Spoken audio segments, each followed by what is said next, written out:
Oil exporters face the music today on The World.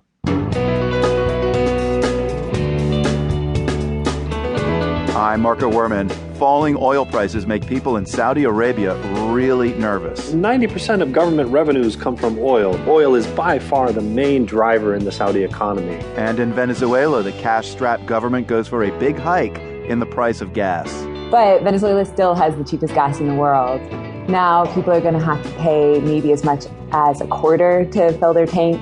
Before they were paying less than a penny.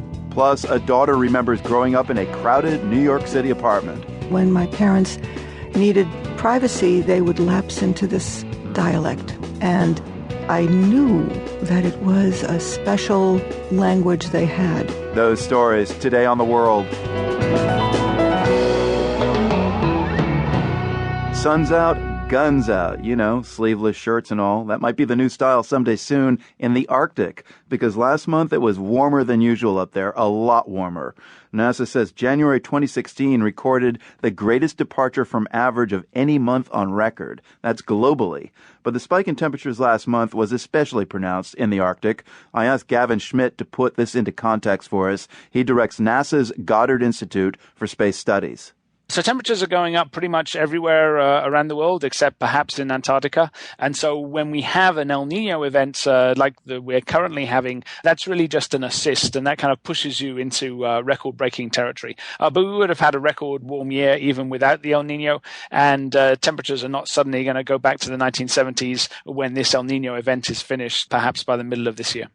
How is the warming Arctic impacting us here? So we're seeing warming in the Arctic. That's melting the floating ice. It's also melting the ice on Greenland. That's changing sea level patterns. So sea level is rising because of this melting ice.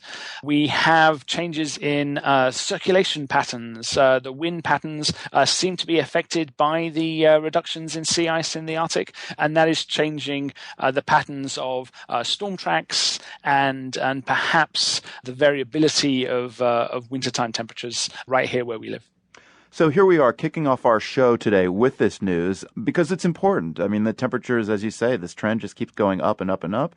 What's it going to take for people to really give 2 cents about this? Because I know in a month or two, I'm going to be doing the same interview all over again. So people have got to think about the long-term trends. We like talking about the weather, and obviously that gives us a lot to talk about. But the long-term changes that we're seeing, these are very difficult to deal with, and we really need a sustainable conversation about how to deal with emissions, how to deal with transitions to renewable energy, transitions away from carbon emissions, and that's that isn't. That isn't an interview for one day or for 1 month or just because we had a record year. That's a discussion and a debate that has to go on for many years, even many decades to come. The Paris climate talks in December, that wasn't the start of a conversation, a dialogue about all this? Yeah, the Paris talks are, in fact, the start of that serious conversation. But just having had the Paris Agreement, that doesn't make all of those pledges come to fruition.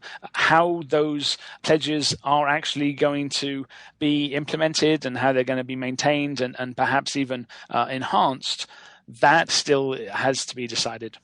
Gavin Schmidt, director of NASA's Goddard Institute for Space Studies. Greatly appreciate your time. Thank you. Thank you very much.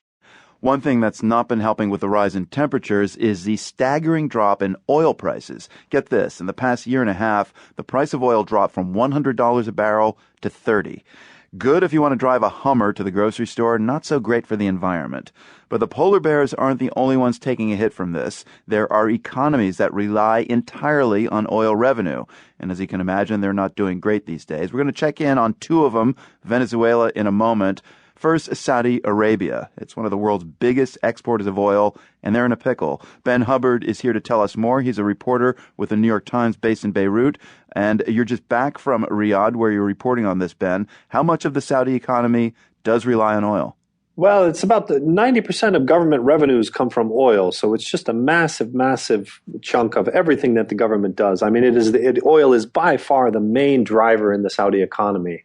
And even historically, it's very difficult to overstate how important oil has been in the development of this kingdom. I mean, ever since it was discovered decades ago, it has literally fueled everything, whether it's, the ability of the royal family to hold on to power by, offering very, very generous services.